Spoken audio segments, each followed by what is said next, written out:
el micrófono y me suelto de aquí. Tiene muchísimas expectativas porque es un gobierno que dialoga y que está en constante comunicación con los territorios y que precisamente ha visibilizado la problemática de las víctimas y la situación.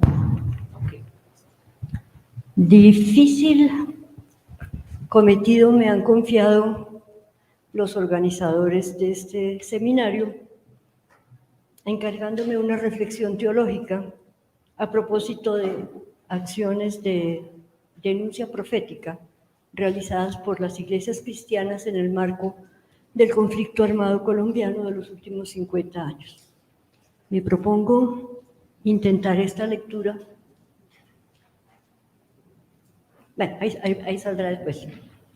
Recurriendo al proceso hermenéutico ver, escuchar, interpretar, actuar de la teología latinoamericana que hemos asumido, o mejor dicho, el de Cardiff, que la teología latinoamericana asumió como método de lectura teológica. Proceso que parte de la realidad y vuelve a ella para transformarla después de precisar un marco de interpretación o criterios de lectura y de compromiso eclesial. Corresponde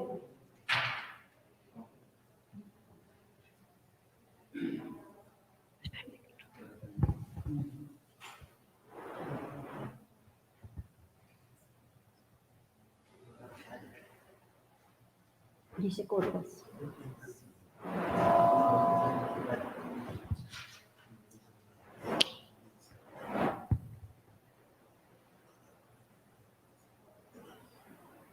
Bueno, en todo caso corresponde al primer momento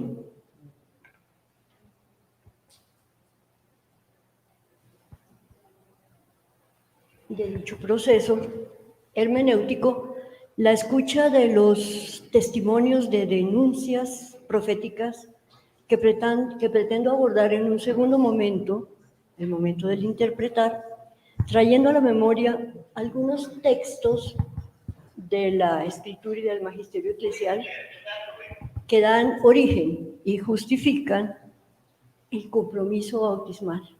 Subrayo, es ahí donde me voy a ubicar, en el compromiso bautismal. En la búsqueda de la justicia y la paz, para concluir corroborando el sentido profético y bautismal de las acciones de denuncia como tercer momento del proceso hermenéutico o momento del actuar. Yo creo que por ahí asoma. Porque es que tengo unos textos que prefiero no tener que estarlos leyendo aquí, sino que ustedes los puedan ver. En todo caso, al primer momento, que es el momento del escuchar, ver el proceso hermenéutico, pertenecen los testimonios que acabamos de escuchar en esta mañana, presentados por Monseñor Leonardo Álvarez, el obispo de Ismina, Tadó y vicario apostólico de Quibdó, haciéndose vocero de las denuncias de los obispos sobre crisis humanitarias y de derechos humanos. Por la doctora Tatiana Bahamón, presentando la labor de denuncia del CINEP, por el doctor Fernando Sarmiento, de Red Pro Paz, por Juan Felipe Martínez, de la Red Eclesial Paramazónica, y por el padre Eliezer Soto, actual director de la Comisión de Reconciliación Nacional, a partir de su experiencia de la denuncia y protección de la sociedad civil en la diócesis de Barrancabermeja. ¿Qué nos pasaría? Dichos testimonios representan acciones eclesiales no por la condición episcopal o clerical de sus gestores, sino por el carácter cristiano que evidencia su acción comprometida en la búsqueda de la paz, a través de la justicia y en favor de las víctimas directas e indirectas del conflicto armado. Hablan por sí mismos del compromiso de sus protagonistas en hacer presente en las realidades humanas e históricas el reinado de Dios, que es reinado de justicia, de amor y de paz. Y expresan la entrega y valentía inspiradas en el Evangelio que motiva sus actuaciones. Dios los y las bendiga en el ejercicio de su compromiso bautismal y cristiano. En el segundo momento de esta lectura, bueno, ya olvidemos. En el segundo momento de esta lectura teológica, que es el momento del interpretar, he hecho un repaso de algunas denuncias proféticas del Antiguo Testamento que posiblemente para ustedes sean repetición de lo repetido, pero que yo creo que vale la pena recordar y traer a la memoria en este momento. Denuncias de aquellos quienes con sus acciones desconocen la justicia y la equidad y atentan, por lo tanto, contra la paz. También algunos textos del Nuevo Testamento que proclaman la búsqueda de la paz a través de la justicia. Y me propongo también recordar denuncias y cuestionamientos de actitudes, comportamientos y políticas que atentan contra los derechos de las personas y por ende contra la justicia y la paz, espigando en el rico acervo del magisterio eclesial. Pero vamos por partes. El Antiguo Testamento, recordemos, proclama en muchas de sus páginas que Dios quiere la paz, que la paz es obra de la justicia y que la justicia y la paz son expresión de la alianza y signo del reinado de Dios. Creo que esto lo vamos a poder colgar para no leer los textos de... ¡Ay! Aparecieron. Sigue a la siguiente, por favor. Sigue más. Ese texto del Salmo, en que cuando proclama que el amor y la verdad se darán cita, la paz y la justicia se besarán, la verdad brotará de la tierra y la justicia mirará desde el cielo. Y le agrega un elemento de la naturaleza, que en ese momento era importante, sigue siendo importante. El Señor mismo traerá la lluvia. Y en un texto del Levítico, fíjense cómo habla del bienestar. Tendrán trigo, cosechas, podrán comer, gozarán de tranquilidad en el país y les daré bienestar. Y les dará bienestar. Dormirán sin sobresaltos. Pero que todo esto es consecuencia ¿de qué? De la alianza, del cumplimiento de la ley. Pasamos a la siguiente, por favor. Y para que no vuelvan a hacer locuras, para que puedan dormir sin sobresalto, los profetas del Antiguo Testamento, ustedes recuerdan, denuncian situaciones y señalan con el dedo, la señalan a quienes no practican la justicia y a quienes califican de canallas, de malvados, de pícaros. Y recuerden ustedes esos ay de ustedes que compran casas, que tienen las manos manchadas de sangre. En todo caso, son todos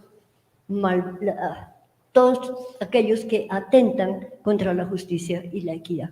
Pasamos a la siguiente. Que venden al inocente por dinero, que odian al defensor de la justicia, que oprimen al justo, que reciben soborno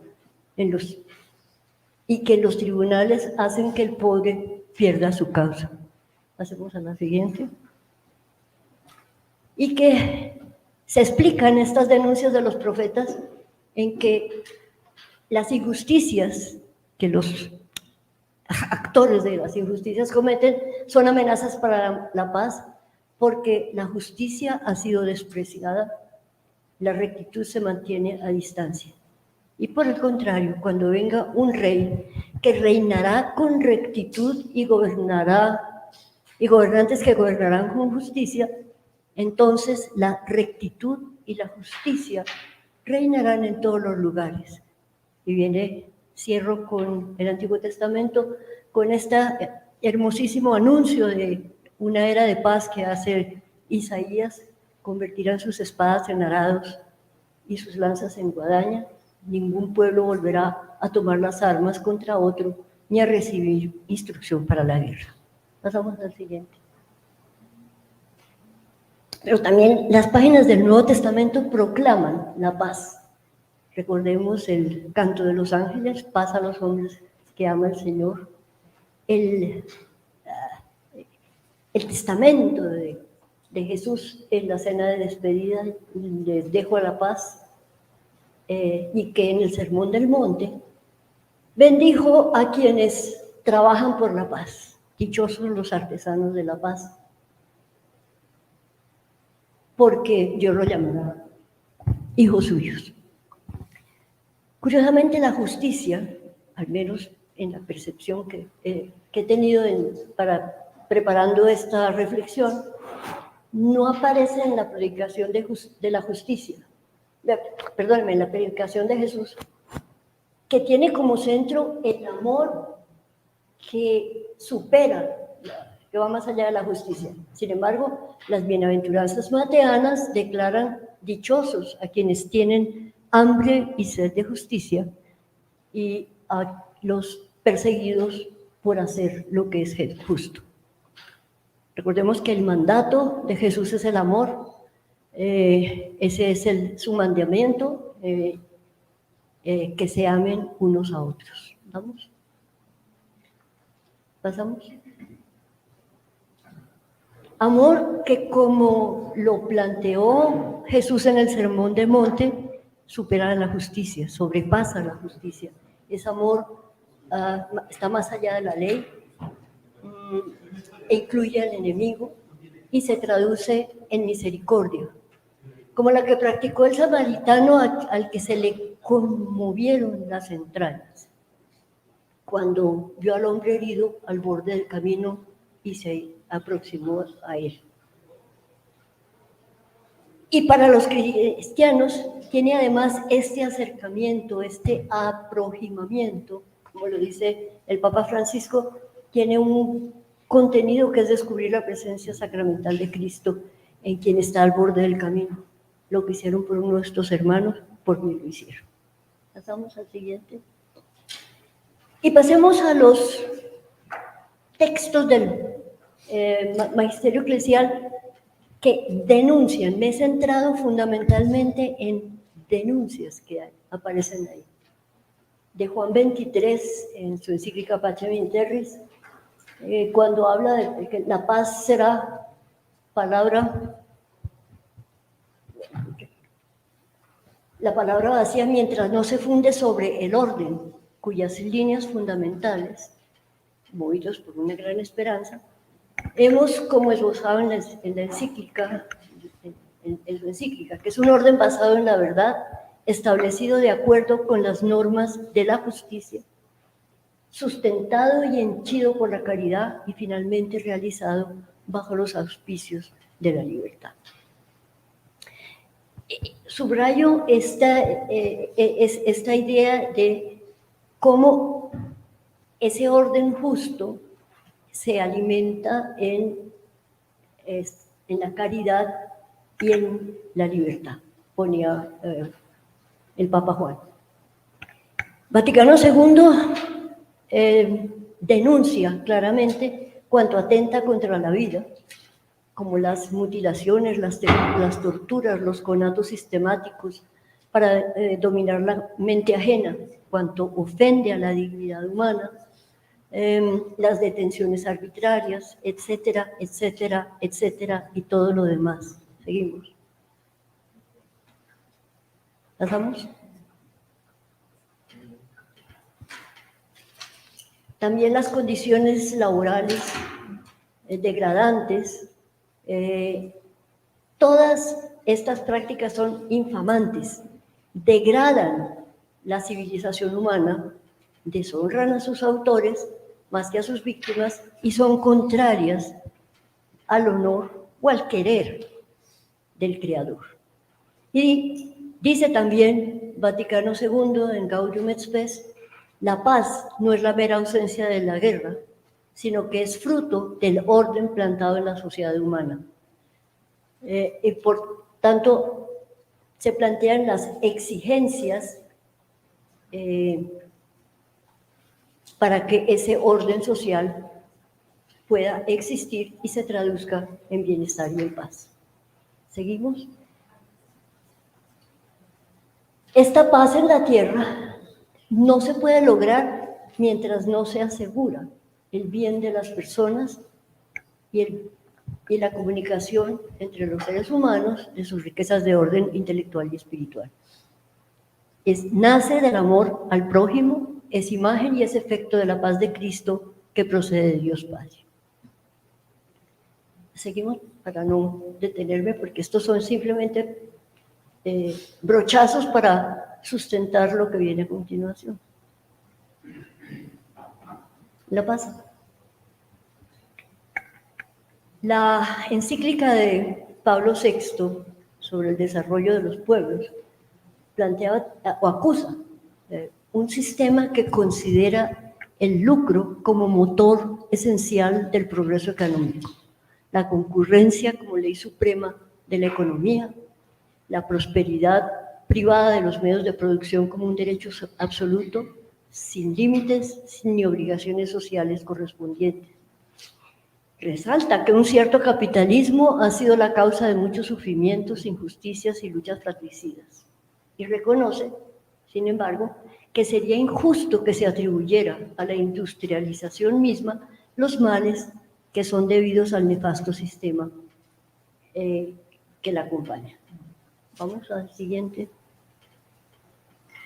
Y en su es riquísima la producción del Papa Pablo VI, o San Pablo VI, como se le dice ahora, acerca de la paz en sus mensajes anuales para la jornada de la paz.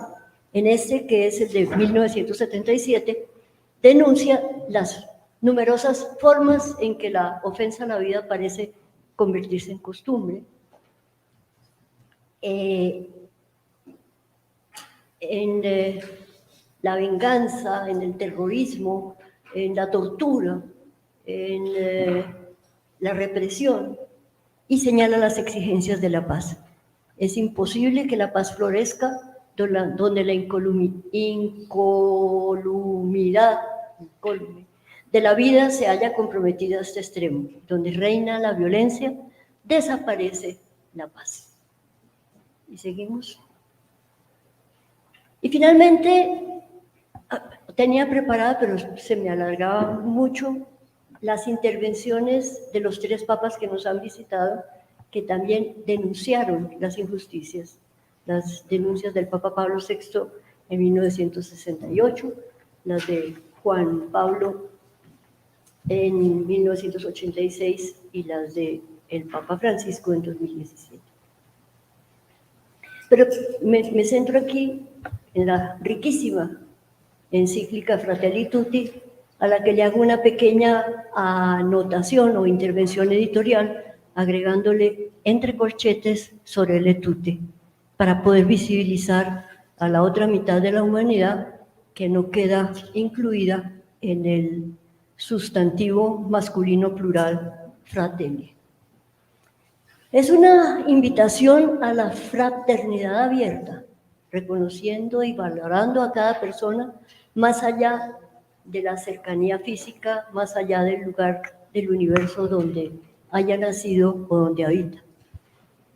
Es invitación al amor político y al buen samaritanismo, que me parece tan hermosa esa invitación del Papa, como propuesta política y social. Es pensar y actuar en términos de comunidad, de la prioridad de vida de todos sobre la apropiación de los bienes por parte de algunos y luchar contra las causas estructurales de la pobreza, la desigualdad, la falta de trabajo, de tierra, de vivienda, la negación de los derechos sociales y laborales. Es enfrentar los destructores efectos del imperio del dinero, es cuidar la casa común que es el planeta. ¿Sigue? Es invitación a acercarse al que necesita ayuda sin importar si es parte del propio círculo. Y recuerda además que las palabras, que para los cristianos las palabras de Jesús tienen en la parábola del buen samaritano, tienen otra dimensión trascendente. Mencionaba anteriormente al recordar la parábola, pero que implica el reconocer al mismo Cristo en cada hermano abandonado o excluido, como quiera que desde la mirada de la fe podemos reconocer cómo en la Eucaristía, que es cuerpo de Cristo, la presencia de Cristo en quienes nos aproximamos. Cierro este pedacito haciendo notar, corroborando, que los textos de la Escritura y del magisterio eclesial que hemos repasado como segundo momento de la lectura teológica confirman y corroboran la dimensión cristiana y eclesial de los testimonios de denuncia profética que escuchamos y que, repito, correspondían al primer momento de esta lectura, que es el del ver-escuchar. Que responden claramente al espíritu de las denuncias que hicieron los profetas veterotestamentarios para recordar que Dios quiere la paz, que es obra de justicia, a quienes desconocían la justicia y atentaban contra la paz, que se inspiran en el evangelio del amor que sobrepasa la justicia y hace reinar la paz, y que acogen las líneas del magisterio eclesial representadas en Vaticano II y en documentos de los últimos papas que insisten en denunciar injusticias y en proponer caminos de paz. El tercer momento, que es el compromiso bautismal en la búsqueda de la justicia y la paz, y que es el momento del actuar, hago 3 anotaciones. Me refiero a una fe cristiana adulta, que no se reduce a procurar la salvación individual en el más allá, sino fe que se compromete en hacer presente el amor y la salvación de Dios en las realidades humanas, en la economía, en la política, en la cultura, en la vida social y familiar. En segundo lugar, o segunda anotación, que interpreto los testimonios de denuncia profética como acciones eclesiales, y quiero subrayar lo que voy a decir, no por la condición episcopal o clerical de sus gestores, sino por el carácter cristiano del compromiso de sus actores, y que en la Iglesia Católica es compromiso bautismal. Y centro este ejercicio hermenéutico en la tradición católica, porque es la que conozco y mejor puedo abordar.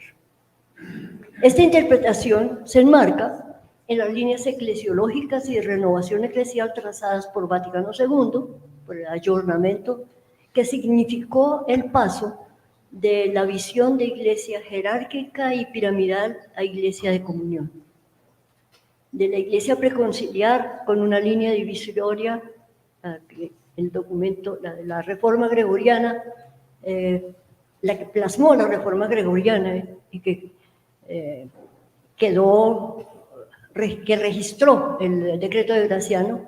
Hay 2 géneros de cristianos, uno ligado al servicio divino, está constituido por los clérigos, el otro es el género de los cristianos al que pertenecen los laicos.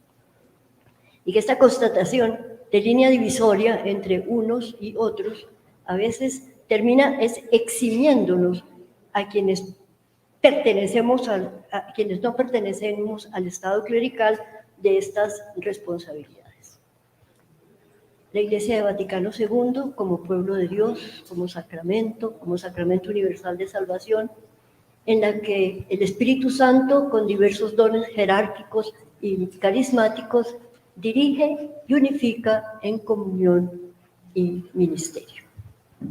Evidentemente, el modelo que proponía Vaticano II y el ayornamiento tropezaron con estructuras piramidales difíciles de modificar, y por eso no se tradujeron en prácticas eclesiales más allá de cambios externos.